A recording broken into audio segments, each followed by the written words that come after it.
কি করছো? ভালো আছো? কিছু খেয়েছো? এবার খাবো আমি।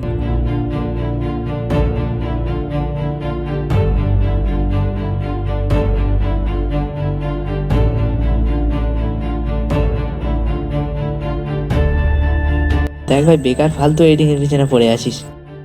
4 ঘন্টা ধরে কেন এডিটিং করছিস বেকার বল? টাইমগুলো তো বেকার লস হচ্ছে।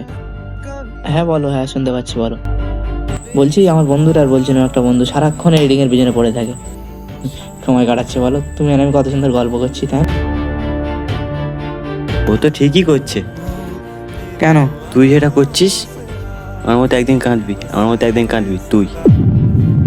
কিন্তু ও যেটা করছে দিনও সফলতা পাবেই।